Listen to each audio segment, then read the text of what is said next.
দেখুন বন্ধুরা, এই শিং মাছ পুকুর থেকে ধরা হয়েছিল।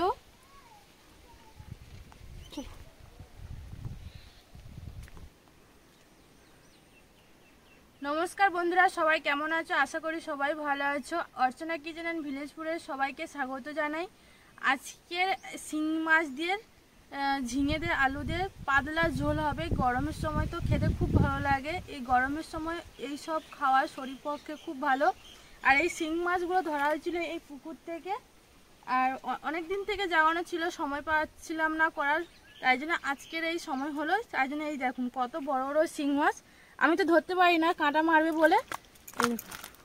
কত বড় বড় এই শিং মাছ দিয়ে পাতলা ঝোল বানানো হবে ঝিঙে দিয়ে। চলো এবার রান্নার কাছে চলে যাই। এবার মাছগুলো কেটে নেবো। আমি তো ধরতে পারি না, তাই জন্য আগে থেকে নোড়া দিয়ে থেঁতে দেবো মাছগুলো মাথা।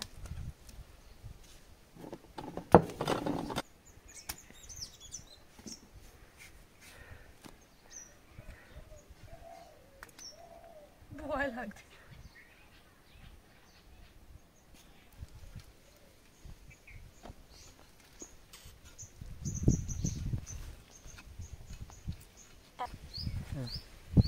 এত হাত স্লিপ খাচ্ছে, কাটাই যাচ্ছে না।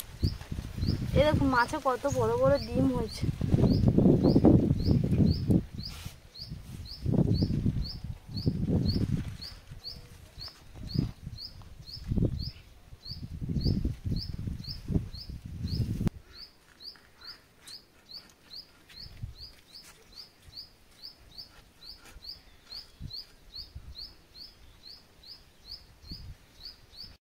ডিমগুলো সব পেট থেকে বার হয়ে গেছে। এবারে একে একে সব মাছগুলো কেটে নেবো।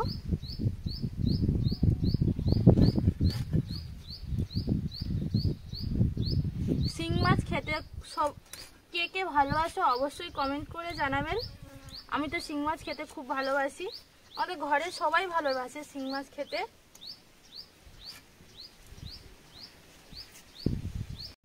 দেখুন বন্ধুরা, একটা একটা শিং মাছ, কত বড় বড় শিং মাছ।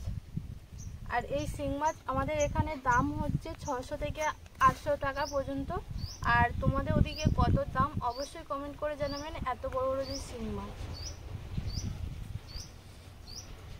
আর শিং মাছ কে কে ভালোভাবে কাটতে পারো অবশ্যই কমেন্ট করে যাবেন। আমি তো একদম কাটতে পারি না, তাই মাথায় করে আঘাত মেরেই তবে কাটছি, তার আগে আমি কাটতে পারবো না।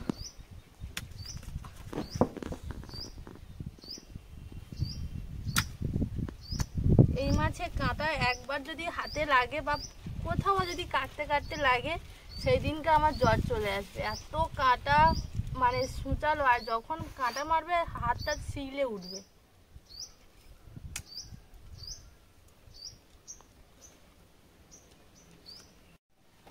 প্রায় সব মাছ কাটা হয়ে গেছে। এবার মাছগুলো ধুয়ে নেবো, ধুয়ে রান্নার কাছে চলে যাব। চলে এসছি। এই ঝিঙে নিয়েছি, 3টে আলু নিয়েছি, আর মাছগুলো ভালোভাবে কুটে নিয়ে ধুয়ে নিয়ে চলে এসছি এখানে। এবার আমি সবজিগুলো কেটে নেবো। সবজি কাটার আগে আমি এখানে যে কি কি মশলা নিয়েছি সেগুলো আমি এখানে বলে দেবো। 5 ফোড়ন নিয়েছি, হলুদ, সাদা তেল, পেঁয়াজ কুচি, নুন, কাঁচা লঙ্কা আর জিরে, কাঁচা মশলা দিয়ে আজকের এই রেসিপি বানানো হবে।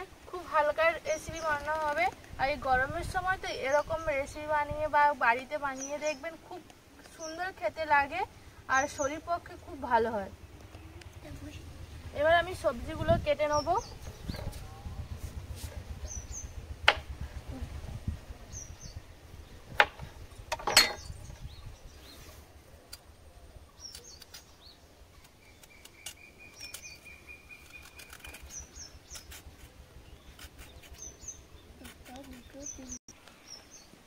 ঝিঙেগুলো এরকম ভাবে সাইজে কেটে নেবো। এবার একে একে সবগুলো কেটে নেবো। যেগুলো কাটা হয়ে গেছে, আলুর পিসগুলো আমি কেটে নিয়েছি, এরকম ভাবে সাইজে লম্বা লম্বা করে কেটে নিয়েছি। এবার এগুলো সাইড করে রেখে দেবো, জল দিয়ে ভালো করে ধুয়ে নেবো।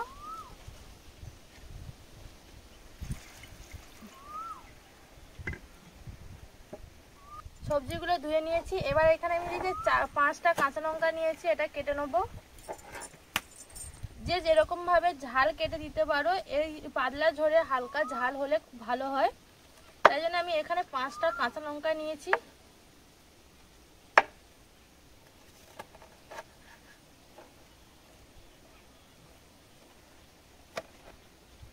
আর এই রান্নায় কোনো আমি এখানে আদা রসুন দেবো না, খুব হালকাভাবে আমি এখানে রান্না করব। তা ধরিয়ে নিয়েছি, কড়া বসিয়ে দিয়েছি, কড়াটা গরম হোক, সেদিক ওদিকে কড়া গরম হোক, আর এদিকে আমি মাছটাকে নুন হলুদ মাখিয়ে নেবো।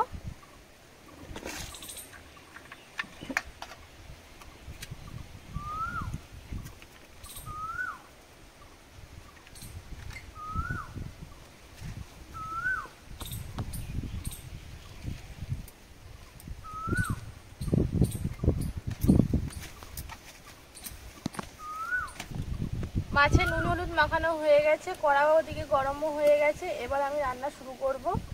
প্রথমে আমি সাদা তেল দেবো।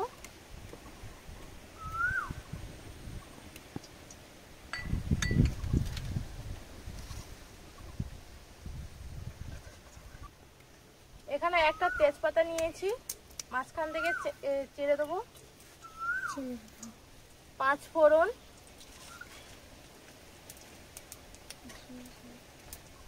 পাঁচফোড়নটা একটু লাল লাল হয়ে এলে এখানে পেঁয়াজ দিয়ে দেবো, পেঁয়াজ কুচিটা লাল লাল হয়ে এসছে। এবার পেঁয়াজ কুচিটা দিয়ে দেবো।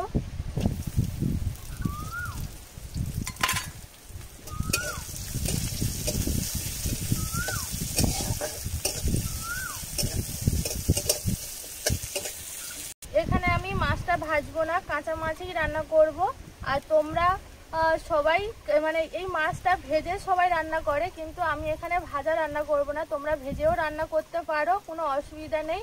আমি এখানে কাঁচা মাছ দিয়ে রান্না করব।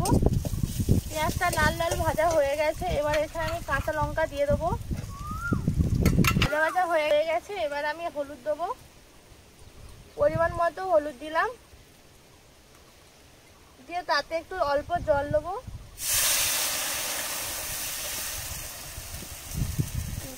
দিয়ে মশলাটাকে ভালোভাবে কষিয়ে নেব।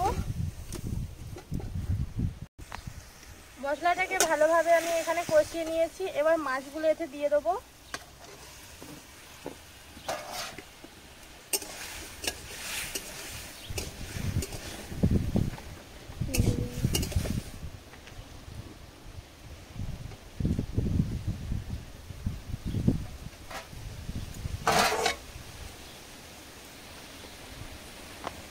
এবার অল্প অল্প ঢাকা দিয়ে ভালো করে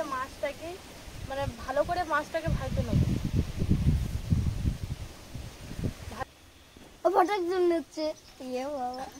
এতক্ষণ মার কাছে ছিল, এবার আমার কাছে চলে এসছে, মা নিয়ে এসছে এখানে আমার কাছে চলে এসে এসেই দুষ্টুমি শুরু করেছে।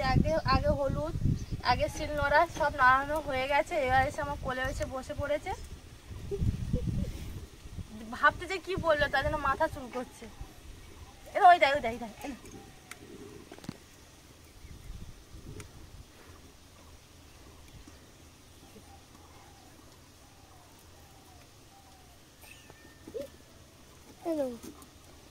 এবার ঢাকনাটা খুলে নেব।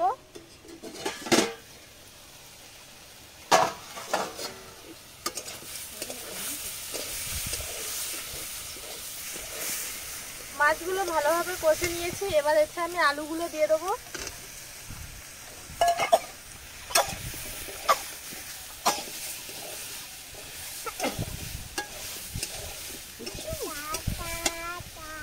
দেখুন বন্ধুরা, টাটা দিচ্ছি। এবার স্বাদ মতো লবণ দেবো।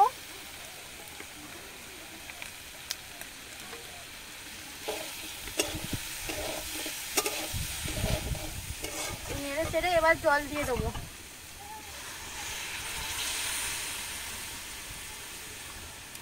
পরিমাণ মতো জল দিয়ে দিয়েছি, যে আলুটা সিদ্ধ হয়ে যায়।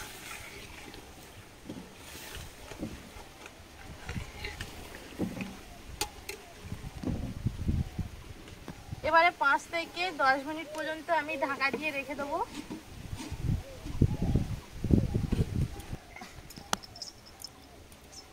এসে ওস্তাদি শুরু করে দিয়েছে। কি কি কি কি নিবি কি নিবি কি না জ্বালাম না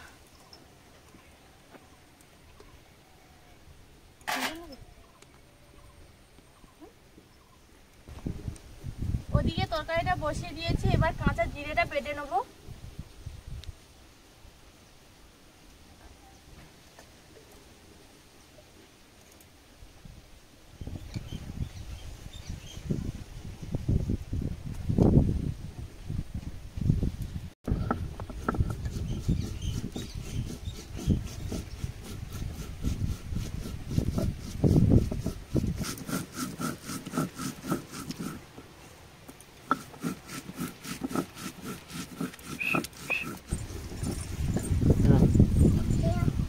জিরে বাটা হয়ে গেছে, এবার তুলে নেব।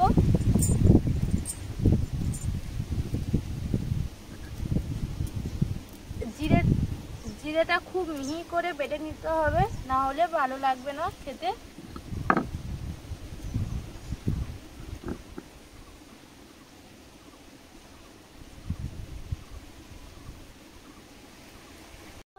এবার ঢাকনাটা খুলে নেব।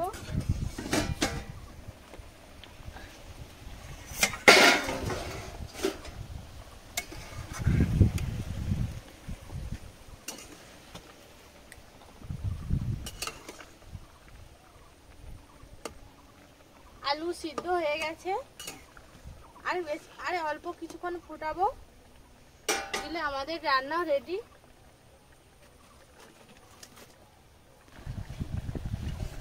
আমাদের প্রায় রান্নাও হয়ে গেছে, ভালোভাবে আলুও সিদ্ধ হয়ে গেছে, রান্নাও হয়ে গেছে। এবার যে জিরেটা বেটেছিলাম ওটা দিয়ে দেবো। তরকারি শেষে দেবে, দিলে জিরে যে গন্ধটা থাকবে। এবার নেড়ে চেড়ে কিছুক্ষণ নাড়বো, নেড়ে চেড়ে এবার নামিয়ে নেবো। বেশিক্ষণ ফুটাবো না, বেশিক্ষণ রাখবো না, রাখলেই গন্ধটা চলে যাবে। জিরের গন্ধটা তরকারি খুব সুন্দর খেতেও লাগে।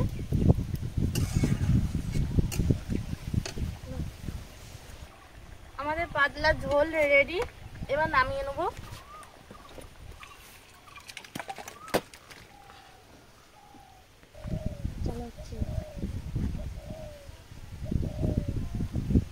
এবার চেখে দেখবো কেমন হয়েছে।